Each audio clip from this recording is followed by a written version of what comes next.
vamos a hablar un poquito de discapacidad ahora. Poco siempre el objetivo de esta nota fue como en particular hablar de personas con autismo y la ciudad que los rodea, ¿no? Pero también pasa que la realidad se impone, así que vamos a hablar de otras cosas que tienen que ver también con las cuestiones, lo emergente, lo cotidiano también. Para hablar de eso, la tenemos a Majo Pasos, referente de la Comisión de Discapacidad. ¿Qué haces, Majo? Gracias por estar acá. Hola, buenas tardes. ¿Todo bien? Gracias por la invitación. Por favor. Porque, aunque parezca un latiguillo, la discapacidad no está en agenda de todos los medios. No, bueno, tampoco está en agenda de la verdad es esa. O sea, yo arranqué en marzo y es la primera vez que venís. Igual acá. Tampoco está en la agenda de los gobiernos. No está en la así que agenda. No está en la agenda, es cierto. Lo nuestro es todos los días, 24/7, los 365 días del año. Nosotros nos atraviesa la vida en todos los aspectos. Pero bueno, hubo momentos que gobiernos nacionales o gobiernos locales estuvieron un poquito más presente en la agenda la discapacidad que ahora. Ok. Y ahora está, vamos, ya arranquemos por ahí, ya me están manejando la entrevista. ¿Cómo se llama? Estos 6 meses que lleva el gobierno de Milei, ¿ustedes han notado un cambio vamos a ponerlo así, los últimos 6 meses de Alberto Fernández? ¿O Alberto ya lo había hecho pelota? Porque viste que en algunas cosas es como decir, hay mucha inflación. Bueno, sí, pero con Alberto también había inflación. Había en materia es de cómo se comunica quizás también. Okay. Porque cuando hablamos de derechos de las personas con discapacidad, hablamos de derechos humanos. Y sabemos que había una política fuerte en cuanto, al menos, a poner en la conversación los derechos humanos con el gobierno anterior, que no es un tema que esté en conversación de este gobierno, y ya lo sabíamos desde el momento que hicieron la campaña, ¿no? Básicamente, pero de ahí a decir que estamos discapacitando gente para que en cada familia haya un integrante con un certificado de discapacidad o para cobrar una pensión, hay como una diferencia, una distancia. Ok, me voy a poner abogado del diablo en ese aspecto puntual, a ver qué me podés comentar. Puede ser que, por supuesto que no estás vos con un bat de béisbol rompiendo gente para que tenga el certificado de discapacidad, eso está claro. Pero puede ser que la Argentina tenga un criterio, como en muchas otras cosas la tiene, y orgullosos estamos algunos de que lo tenga, un criterio más contenedor, más de brazos abiertos que países de la región. Entonces, cuando haces la comparación de personas con discapacidad, con certificado de discapacidad en Argentina, es muy alta en comparación a, supongamos, Chile.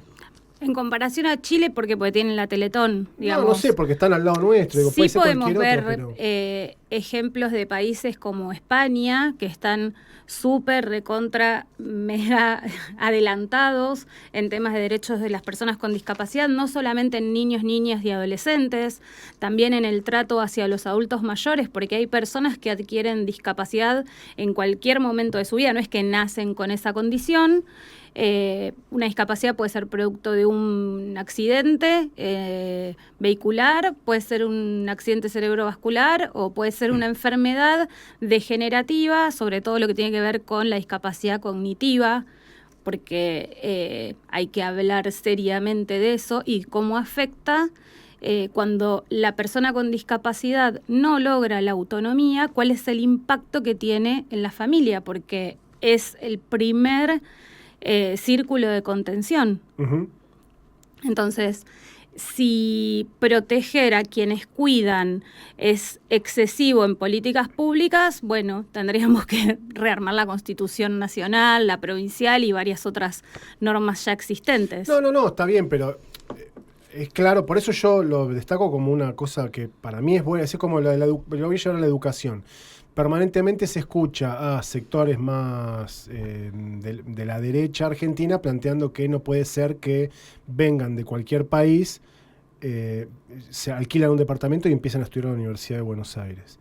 Algunos, yo me incluyo ahí, decimos, no, eso está bueno que suceda. Tenemos un criterio de brazos abiertos para con la educación, distinto a países en donde vos tenés que garparla para poder tener un título. En términos de discapacidad, ¿tenemos una política mejor, más progresista que en la media de los otros países o más o menos es la misma? tenemos una ley... Porque lo que está diciendo el oficialismo hoy es, hay mucha persona con certificado, esto no puede ser. Es que la persona con certificado con certificado por discapacidad, el conocido CUD, ¿sí? Certificado Único de Discapacidad, lo que hace es ese certificado abrirle la puerta para que acceda a derechos, sobre todo en lo que tiene que ver con salud integral. Entonces, hay personas que tienen un accidente automovilístico, por ejemplo, quedan con una lesión en la columna y no pueden salir a buscar laburo en el puerto, hombreando cajas o bolsas en el puerto. Entonces, para poder acceder a un trabajo acorde a sus posibilidades físicas, obtiene el certificado de discapacidad. ¿Eso le genera a un empleador gastos? No, todo lo contrario. En nuestra provincia, por la ley 48, que la traje impresa porque algunos párrafos me gustaría poder compartirlos para refrescarle a la gente, porque imagínate que se sancionó el 26 de noviembre de 1992, tiene unos años la ley.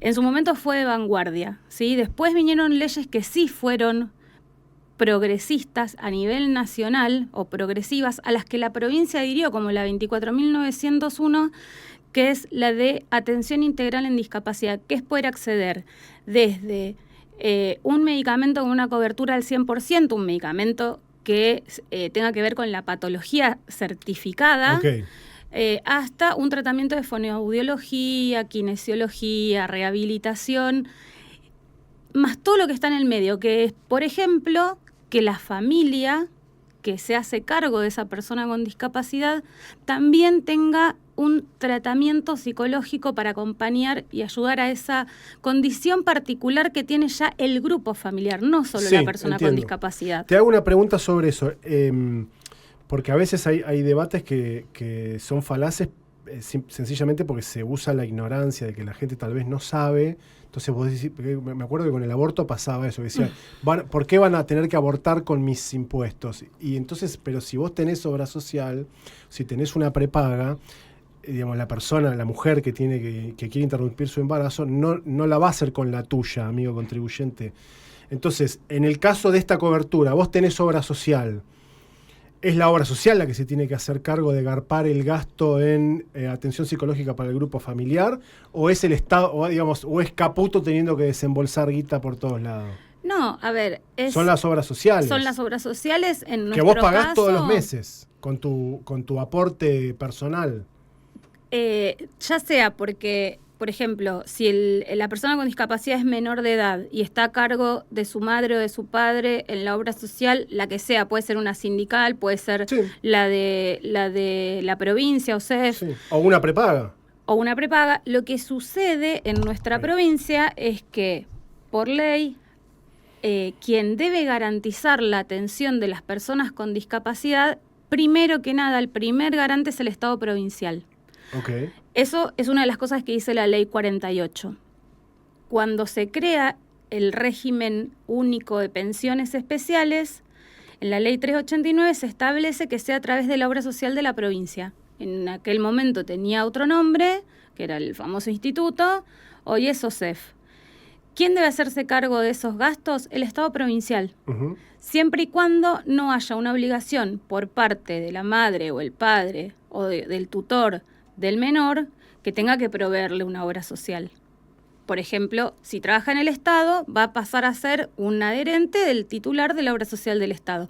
Y si si la obra social es WOM, es WOCRA o es gastronómico o es camionero, se tiene que hacer cargo la obra social de esos costos. Bueno, por eso, entonces el Estado provincial es garante si vos no tenés obra social o prepaga, pero si vos tenés una cobertura médica... Desde la ley 1072 para acá, sí. ¿Sí qué? Es así. Antes, todas las personas que eran beneficiarias RUPE tenían la posibilidad de tener las dos obras sociales. La que sobre todo en casos de menores de edad, ¿no? La que le podíamos proveer los padres y la obra social de la provincia, siempre y cuando fuera beneficiario RUPE. Desde la ley 1072 para acá, la ley 1072, que fue del paquete de leyes del 8 y 9 de enero del Sí, 2016, 16, sí. eso cambió. Inclusive se agregó un artículo que es que los beneficiarios RUPE pagan un 5% del haber RUPE en concepto de obra social, que después con un decreto se hizo como una contradevolución que lo termina pagando el Estado provincial, pero es un aporte mínimo a la obra social de la provincia, porque convengamos que la obra social de la provincia no es del Estado provincial ni es de los beneficiarios RUPE, sino que es de los trabajadores que aportan a la obra social provincial. Claro, claro. Majo, en estos 6 meses y con esta onda, ¿no? Que es como esto, que ustedes andan golpeando gente para que tengan certificado de discapacidad y qué sé yo. Yo ayer hablábamos con una referente de la ONG Ahora que sí nos ven, por el tema de los femicidios, y hablábamos de la desaparición de toda estructura institucional a nivel nacional, del despido de gente, todas las políticas que se han ido desarmando en materia de género. En materia de discapacidad, ¿qué ha venido ocurriendo en estos 6 meses? Bueno, el claro indicio de que cuando quieren que nada se solucione o que nada siga es eliminar las instituciones. Hay una fuerte intención de eliminar la Agencia Nacional de Discapacidad. Desde el Vamos, a quien pusieron a cargo, que es un abogado que trabaja para financieras, digamos, nada tiene que ver con no viene del ámbito de la discapacidad. Uno imagina no que tiene un objetivo claro ese hombre. Ahí, ni siquiera, claro, porque desarmar, tenés un Estado digo provincial que te dice que para ingresar al Estado, tenés un Estado nacional que dice que para ingresar al Estado habría que rendir un examen. Bueno, hagámosle rendir un examen a los funcionarios. Vos pones un funcionario a trabajar en derechos de personas con discapacidad o en derechos humanos que no tiene ni la más mínima formación, por más que sea abogado de base. Sí, no tiene nada que ver. Porque puede ser un abogado de una financiera, como decís. Entonces, justifican que tienen el cargo cubierto, pero para mí, más que cubierto, está ocupado. O sea, está ocupado por una persona que no tiene ninguna intención de hacer que la vida de las personas con discapacidad y sus familias, porque creo que hay que empezar a poner esto en palabra, y hay una diferencia muy grande entre...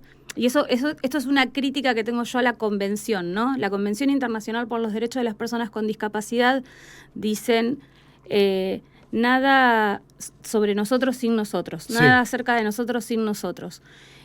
Eso es cuando las personas con discapacidad no tienen una discapacidad cognitiva que no les permita la autonomía. Cuando la persona con discapacidad tenga la edad que tenga, ya sea por ser menor de edad o por su condición de salud o por su patología, inclusive acá entra salud mental también, ¿no? No puede hacerse cargo de su vida, no puede hacerse cargo de sus actos. Quienes sostenemos somos las familias. Claro, y nosotros, sin nosotros pasa a ser la familia. Y las familias a veces no son mamá, papá, un abuelo, 2 tíos, 3 primos. A veces una mamá sola acarreando con todo, con la burocracia, con que le quieran sacar la pensión, con que no hay escuela, con que no hay acompañante terapéutico, con que no llega el enfermero para cambiar un pañal a un chico que está tratando de hacer una integración en una escuela común. Y es esa la carga cotidiana que llevamos las familias de las que poco se habla. Y yo sé que por ahí no es muy radial que yo te venga a contar que hoy me llamó una mamá llorando para decirme que tienen una derivación el 16 de agosto y están haciendo un bono contribución para juntar guita porque lo que les da OSEF para la derivación no les alcanza. Pero no era que lo tenía que cubrir, o sea, no es que el Estado Nacional, el Estado Provincial a través de... ¿No es garante? Esa misma familia que tiene una hijita con discapacidad y una nena más chiquita, además de que no está pudiendo cubrir sus gastos mínimos la familia con la pensión que cobra, y además de que el papá trabaja y que la madre hace horas y horas y horas en casa de familia para poder juntar un mango, fue intimada por el IPB a devolver la casa que tienen en comodato porque el IPB no le está cubriendo la demanda habitacional a las personas con discapacidad. Y si querés hay un par de ingredientes más que empeoran la situación. Entonces, ¿cómo esa familia va a tener dinero para pagar pasaje para que puedan viajar ambos padres a la derivación en una cirugía que se va a poner en riesgo la vida de Agostina, y que no haya una respuesta por parte del Estado para que esa familia pueda transitar este momento lo menos dolorosamente posible. Bien, ahora, ¿debería cubrirlo la obra social o no? La obra social cubre solo un acompañante.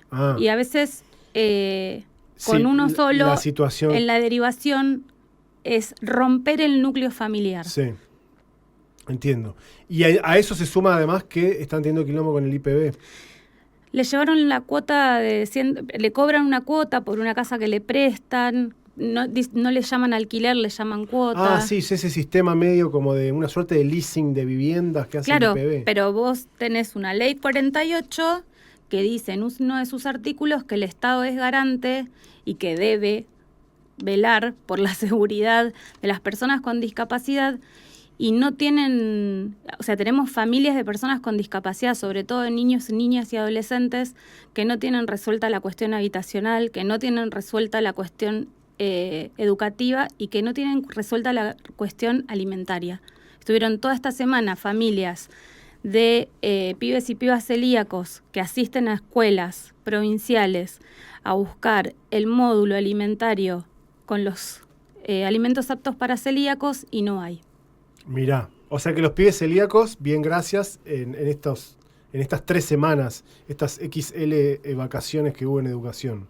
Y con 2 papas, 2 zanahorias y media calabaza que están entregando en el módulo de vegetales no alcanza para cubrir la demanda alimentaria. Claro. Entonces, vos me decís si tenemos gobiernos progresistas y por ahí en el discurso pareciera que sí, pero cuando vas a los hechos no ves eso mismo, salvo que, no sé, sean crudiveganos los funcionarios y con un pollo y 3 papas se alimenten toda una semana. Claro.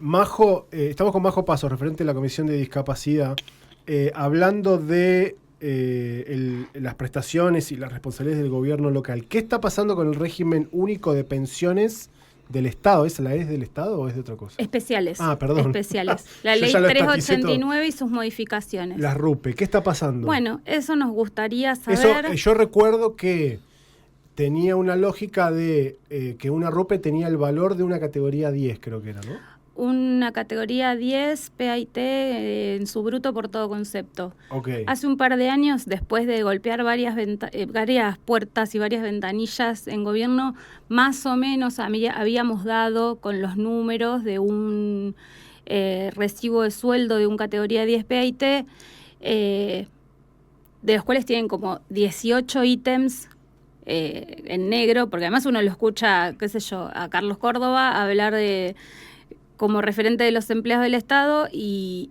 ellos mismos lo dicen. Y no se les cae la cara de vergüenza, aún sabiendo que todo eso que negocian con el Estado por fuera del sueldo básico de un trabajador impacta en lo que va a terminar cobrando un beneficiario RUPE. Uh-huh. Entonces, como son más de 1.800 beneficiarios en la provincia, evidentemente, cuando hacen los números, debe ser significativo un aumento al básico, sabiendo que además de repartirlo en la cantidad de empleados públicos que hay en la provincia, van a tener que verse reflejado ese aumento en la pensión RUPE. O sea que entonces es solo el bruto, pero en lo que va en blanco, o sea, lo que va al básico. Lo que no son esos ítems, claro, o sea, es sin antigüedad, sin título, claro, sin la zona. Lo que es remunerativo sería, ¿no? Y hoy no está llegando a 300.000 pesos. Y la verdad es que hay personas con discapacidad, como te decía hace un rato, que no tienen la cuestión habitacional resuelta y no pagan menos de 250.000 pesos de alquiler con que viven. Yo realmente puedo estar hoy acá sentada hablando con ustedes y puedo tener tiempo para militar los derechos de las personas con discapacidad y sus familias, porque estoy en una situación de privilegio, porque hace 20 años que trabajo en el Poder Judicial, mi hijo tiene 17 años y medio, que es el tiempo que hace que yo me metí fuertemente a saber un poco más de estos temas, pero no es la realidad de todas las familias que haya un trabajo, que pueda pagar los gastos fijos, que podamos darle más de lo que la obra social nos cubre o que no dependamos de un módulo alimentario para tener un plato de comida en la mesa de nuestros hijos todos los días. Ujú. Pero desde que me pidieron para que venga hoy a hablar de este tema, me estuve comunicando con varias familias. La verdad que son llantos y desesperación porque la gente no llega a pagar el alquiler, morfar y pagarse un taxi para ir a hacer un trámite a la obra social. Esa es la situación de muchas familias de personas con discapacidad, no solamente en Ushuaia, también en Tolwyn, en Claro, Río Grande. claro. Y la provincia pareciera no estar dispuesta a escuchar la crítica. Entonces crearon una comisión, la Coprocodis, una coordinadora provincial de discapacidad, todo muy lindo. Cuando se reúnen hay catering, hay manteles blancos, hay Hermoso. sillitas ordenadas, pero Todos hablan muy bien, toda gente muy educada. no se puede ir a plantear lo que no se está cumpliendo de la ley, básicamente. Sí. O sea, no ir a reclamar algo nuevo. Ujú. Ir a decir, a ver, la ley 48, por más que sea del año 92, está para respetarse. La ley 24.901 está para respetarse. Te voy a contar una anécdota. El año pasado hicieron una reunión muy linda en el IPRA, acá en Ushuaia. No me voy a olvidar la fecha porque fue el día de mi cumpleaños, 17 de noviembre del 2023. La reunión era de la Coprocodis y el tema era justicia. Como justicia. El acceso a justicia para las personas con discapacidad. Sería al Poder Judicial. Todos esperábamos eso. Ajá. Organizaron todo, pagaron el catering, consiguieron el salón, vino gente de Río Grande, todo fantástico. Era el día del Poder Judicial. Hay una fecha que es el tercer viernes de noviembre, que todos los años, no el noviembre pasado. Sí. Todos los años es el día del empleo judicial, no trabajamos los empleados judiciales. Sí. Bueno, Coprocodis no pudo mandar las invitaciones con anticipación, entonces el Poder Judicial no tuvo tiempo de contestar que ese día era día no hábil para el Poder Judicial. No fue nadie del Poder Judicial a la reunión de Coprocodis, Claro. que era sobre el tema acceso a justicia. Claro. Lo que pasa es que es, como decía el general Perón, si vos querés que algo no funcione, tenés que armar una comisión. Majo, vos decías lo de cuánto recibe una pensión y que como los ítems están en negro, hay muchos ítems en negro, esa pensión está más flaca de lo que podría estar si los ítems estuvieran en blanco. Hasta ahí está claro. Mi consulta es la actualización, es decir, se sientan en paritarias con el gremio estatal, resuelven un aumento de, no importa, el 15%. Las personas con discapacidad nunca intervenimos, ¿eh? No. No tenemos participación en esa eso mesa. está claro. La reciben nomás, digamos. No hay voz y voto ahí. ¿Pero la reciben instantáneamente o pasan 60 días hasta que el Ministerio de Economía te incorpora a las 1.800 personas en ese aumento que se pactó? Mira, te voy a decir algo, que te lo dije en privado, pero lo voy a decir al aire. Adelante. El año pasado vos estabas en otro medio Sí, y por esta situación me pediste una entrevista y yo salí al aire con vos y comenté, sí. hicimos mucho hincapié en eso y en menos de 2 meses eso se solucionó. Mi papá siempre me enseñó que si no se queja, no se queje. Ok. Así que bueno, evidentemente... Mi por eso vieja te decía agradezco. lo mismo, así que deben ser la misma generación. Tu mamá y mi mamá se juntaban... Y no se queja, no se queje. Es buenísimo. Tu mamá y mi papá se juntaban a comer, me parece, bastante seguido. Pero... O sea que ahora es bastante automático, entonces se liquida. así funciona. Tenemos oportunidad de salir en alguno de los medios y alguien, evidentemente, del otro lado está escuchando y toman algunas cuestiones de las que puedan ir remediando. Así como te digo esto, te digo, hay un montón de cosas en las que no admiten autocrítica y lo sé porque la del año pasado fue la última reunión de Coprocodis a la que pude asistir porque ellos tienen un sistema muy cerrado. El sistema está cerrado a que voz y voto tienen las ONGs que tienen papeles en regla. Con todo lo que eso implica, ¿no? Tener hoy por hoy una asociación civil o una fundación con los papeles en regla implica tener un contador, llevar libros, bueno, como si realmente eso fuera representativo de lo que le pasa a la mayoría de la gente. Esa es la naturaleza de la Comisión de Discapacidad. Lo que para algunos, por no tener un una administración dentro de libros, o que no se lleven asambleas generales, o que no haya una comisión directiva, pudiera parecer un caos, para nosotros es un claro reflejo, porque no hace falta tener dinero y poder pagar una cuota o entender lo que es el funcionamiento de una fundación o una asociación civil para poder decir qué es lo que les está pasando a las familias de las personas con discapacidad. Uh-huh. Y sí, bueno, ya aprovechemos ya, capaz que si venimos una de una con la del año pasado, lo que yo te diría es, bueno, y si hoy tuvieras que resolver uno de los tantos quilombos que están teniendo, ¿cuál dirías, che, acá están haciendo agua? Bueno, ahora parece que quieren modificar la ley 389. En la legislatura nos están convocando a unas reuniones con un legislador. ¿Qué hace la 389? La 389 es la creación del régimen único de pensiones especiales. Okay.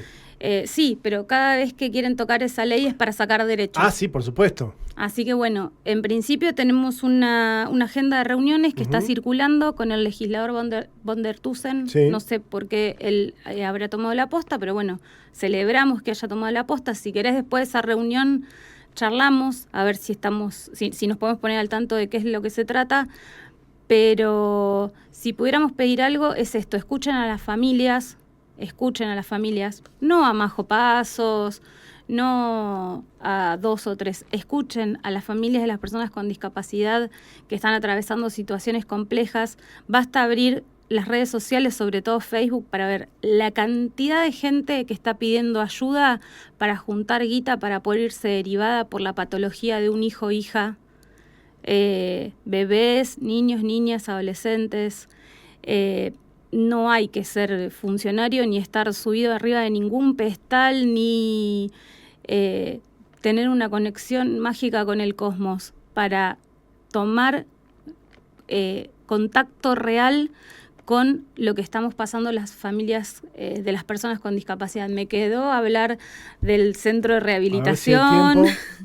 Me quedó... hoy pasé porque tuve que ir a la guardia pediátrica y por las ventanas de la planta baja del centro de rehabilitación, se ven colchonetas y sillas todavía envueltas en plástico y qué sé yo. Bueno, hoy tomamos ya debería estar, porque creo que ya entregaron las llaves. Eso fue lo que comunicó el gobierno. Hoy tomamos conocimiento de que... Y en la recepción había 3 personas. Seguramente, porque además basta leer el boletín oficial, más allá del lío que tuvo el boletín oficial y el hackeo a la página de gobierno, pero Mirá, bueno... alguien finalmente dijo al aire en esta radio que habían hackeado al gobierno y no fue un periodista, fue Majo Pasos. Me complicaron en el trabajo, por eso lo sé. Me complicaron en el trabajo de todos los días, porque basta leer el boletín oficial, los títulos, no hace falta agarrar todo el boletín y leerlo en profundidad.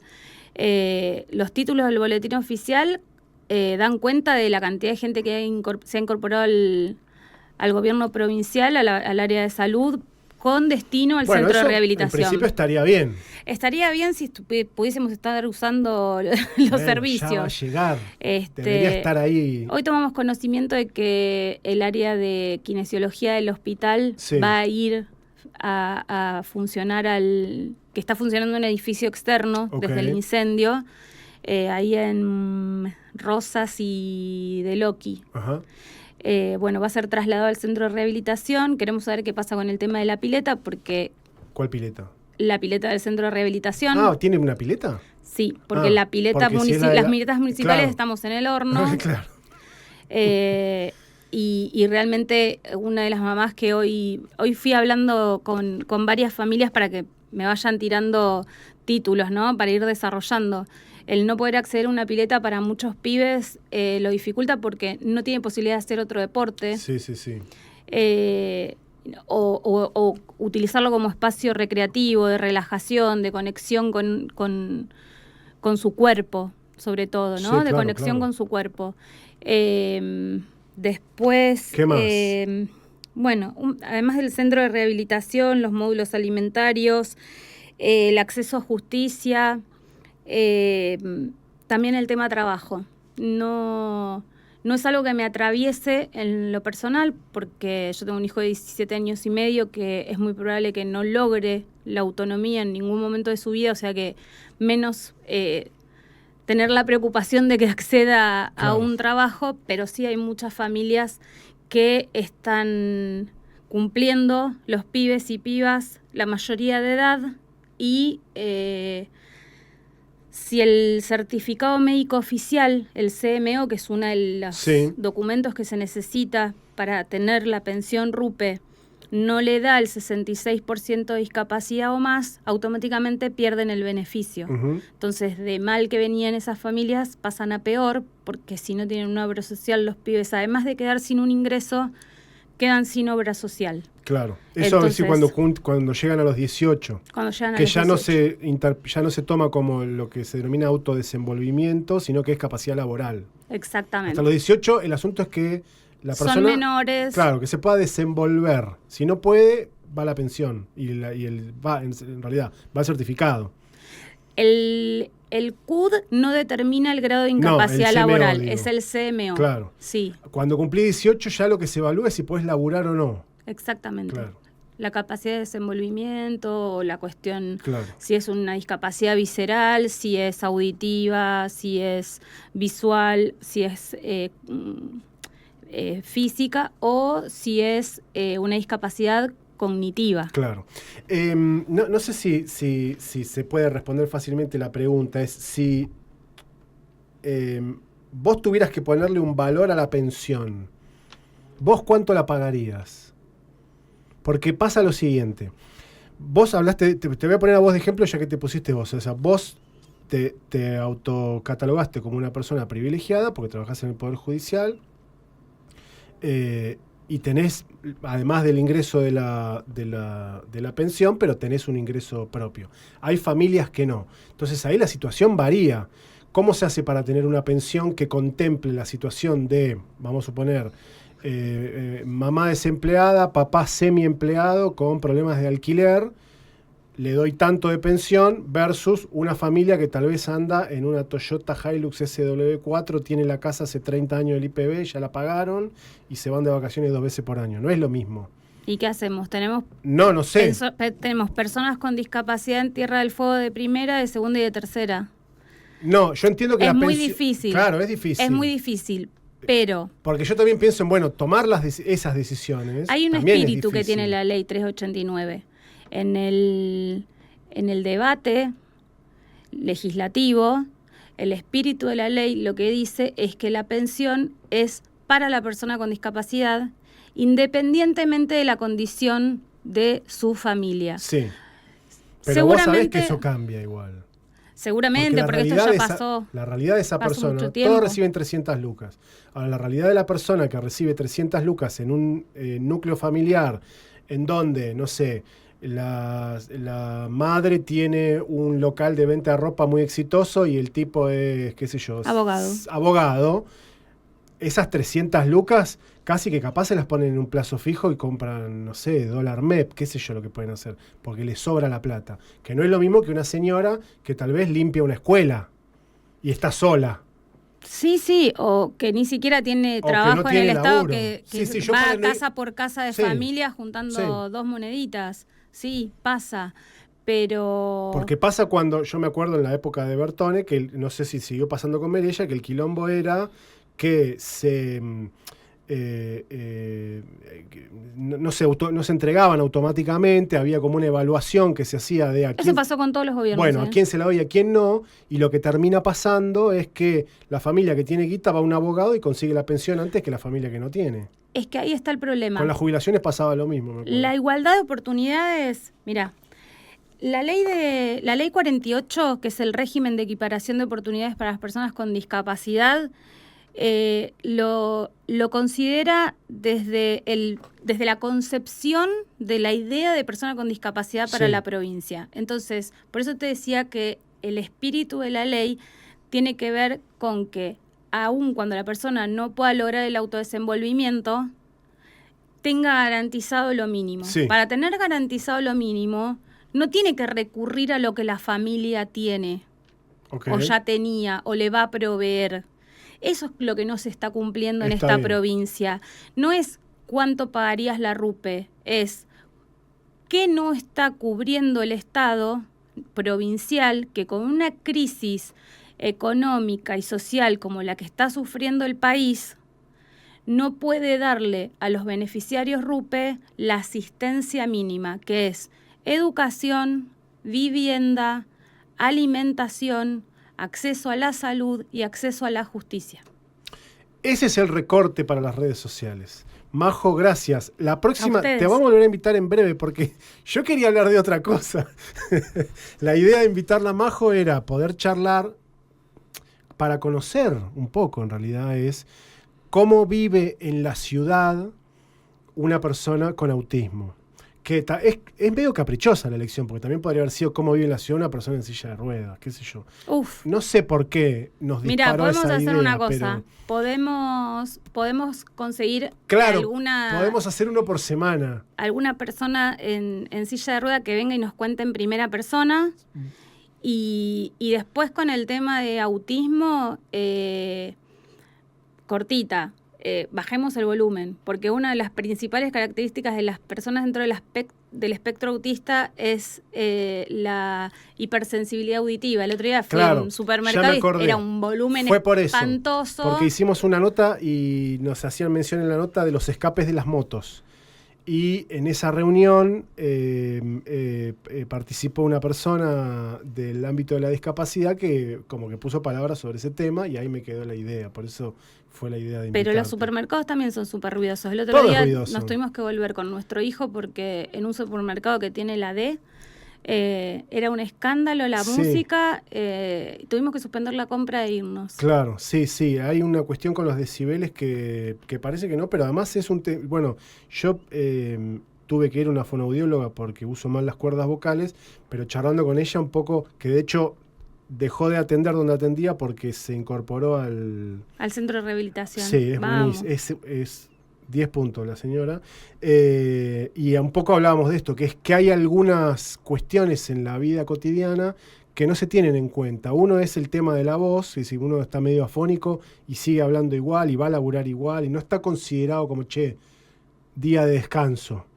Y con el tema de los oídos pasa lo mismo, con los volúmenes y todo eso. Bueno, pero hay un mensaje de ser hiperproductivos a costa de cualquier cosa en general, digo, ¿no? Ya no ni siquiera vinculado con la discapacidad. Vinculado con la discapacidad es hasta cruel, porque eso de que si no le echas ganas, que si no quieres, que si no le pones voluntad, y es muy difícil trabajarle la voluntad a una persona que no puede ponerse sola un par de medias. No, yo tengo un hijo, uno solo.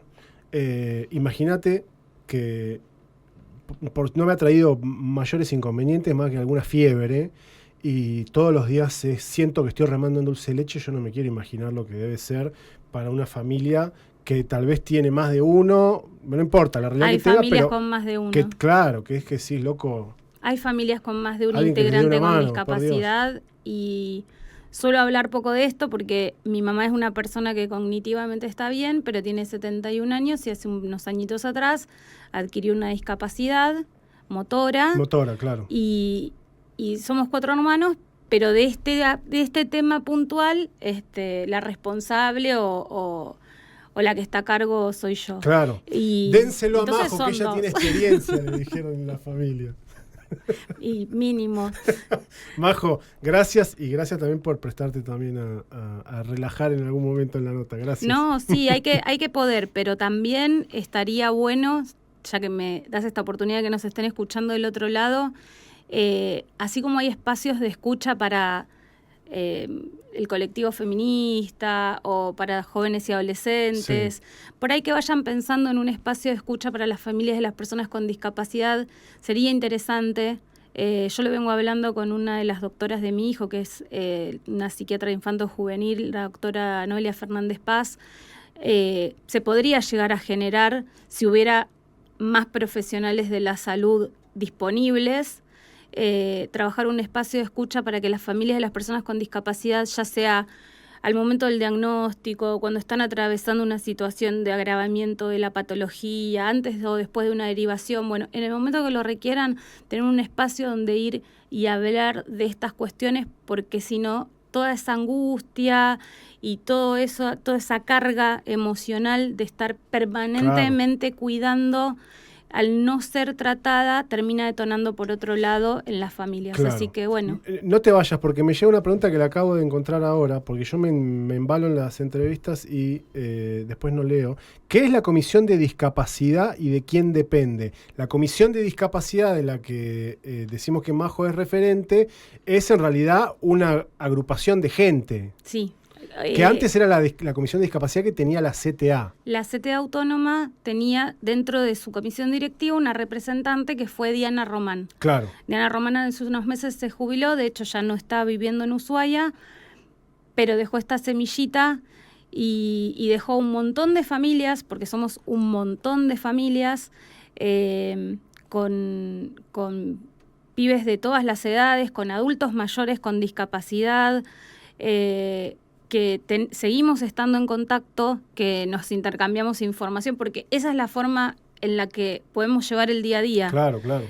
Acompañándonos en cómo conseguir un turno médico o cómo conseguir una medicación, pero es autogestivo, no estamos bajo ningún ordenamiento legal. Sí, sí.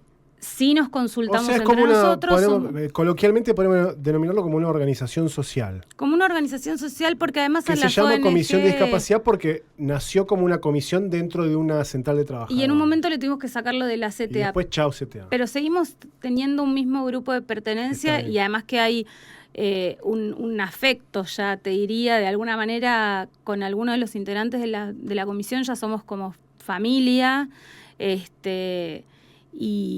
y no somos menos representativos porque no tengamos el aval de la IGJ. Por eso siempre luchamos por tener nuestro espacio en esas mesas o en esas comisiones. Sí, no deja de ser una debilidad igual. Es decir, porque de ahí se agarran para no invitarte. Si no tiene personería, chau, no le invitas. Podemos ir, hemos ido. Bueno, estaría mal que yo diga que no hemos podido ir. Muchas veces es... No tenemos voz y voto. Claro, bueno, no tenemos voz y voto. ¿Y solo qué pasa? Con personería. Se llama burocracia eso. Exactamente, claro. Es con lo que luchamos, es el 50% de la lucha de las familias de las personas con discapacidad, la burocracia. Y el tema es que sin herir susceptibilidades, sin ofender a nadie, pero algunas ONGs tienen demasiada vinculación con los poderes políticos de turno, no solo con con el anterior y con el anterior también, pero bueno, lo de la Coprocodis se creó ahora, lo creó este gobierno y pareciera como una especie de filtro, que esas ONG, que los representantes tienen compromisos hasta económicos para poder seguir funcionando sus organizaciones que dependen de los aportes del gobierno provincial, bueno, no voy a decir deja un manto de duda, pero es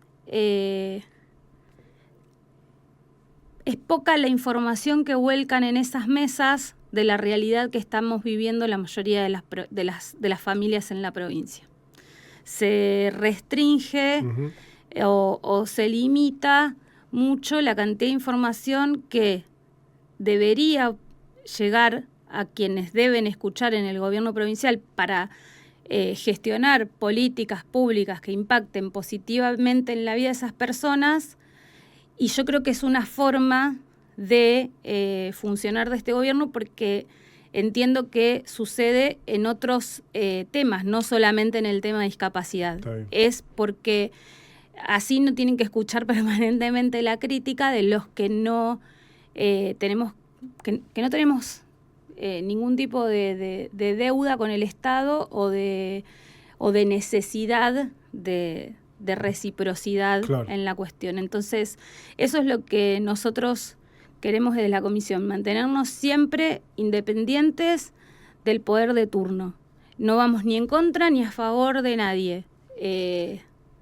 Solo queremos que se respete lo que las leyes nacionales y provinciales dicen y que no se altere permanentemente con estas decisiones burocráticas el mínimo bienestar que pueda tener la familia de una persona con discapacidad, que es muy, muy, muy difícil lograrlo. Cuando la escuela no acompaña, cuando la salud pública no acompaña, cuando el entorno se vuelve tan hostil para poder llevar una vida adelante, muchas familias desisten en el camino y dejan de reclamar, no porque consideren que no tienen derecho, sino porque no solo se cansan, sino que a veces hasta se enferman. Sí, claro, lógico.